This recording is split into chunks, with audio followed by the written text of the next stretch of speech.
तर नमस्कार मित्रांनो, माझं नाव अण्णासाहेब गवळी आहे. मी नवीन ब्लॉग बनवत आहे, तरी सपोर्ट करा मला. हा आपला पवटा आहे बघा, राजमा. त्याला आज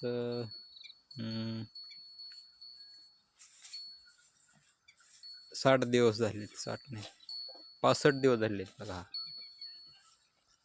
आणखीन 10 दिवसामध्ये काढा येईल. आणि ही आहे बघा आपली मका.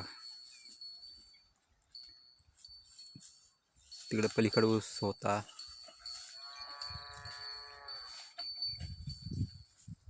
आपली ही गाय आहे बघा,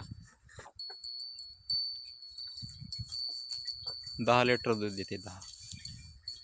आणि त्याची कारवड, हे बघा ही जी कारवड आहे.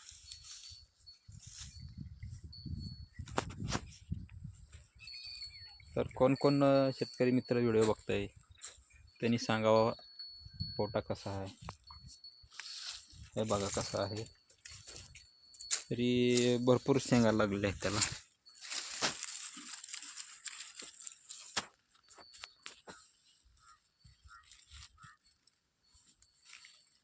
आणि आता सध्या भाव काय चालू आहे पोटावर कमेंटमध्ये सांगावे.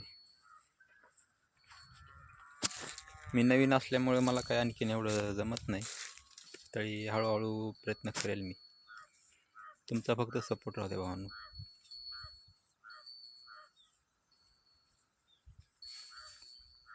म्हणजे कसं बोलायचं, कसं करायचं, कसं दाखवायचं आहे आणखीन काय माहीत नाही.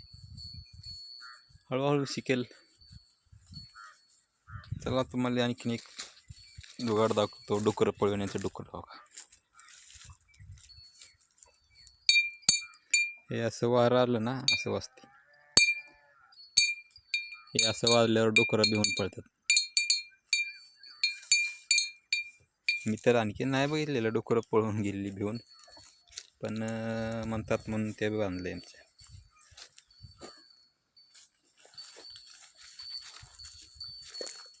हे आपलं शेड आहे बघा, आपल्या शेतातलं.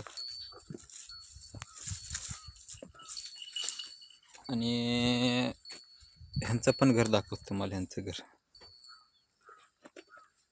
हे बघा इथे.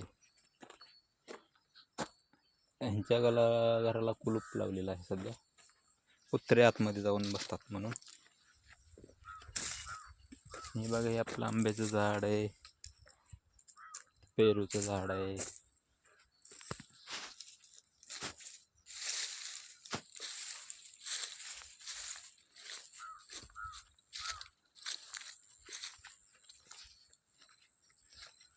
हे बघा इथं वांग्याचं झाड आहे. ते ही आपली शेती आहे.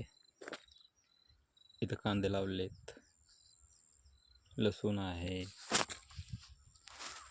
तर नमस्कार भाऊ.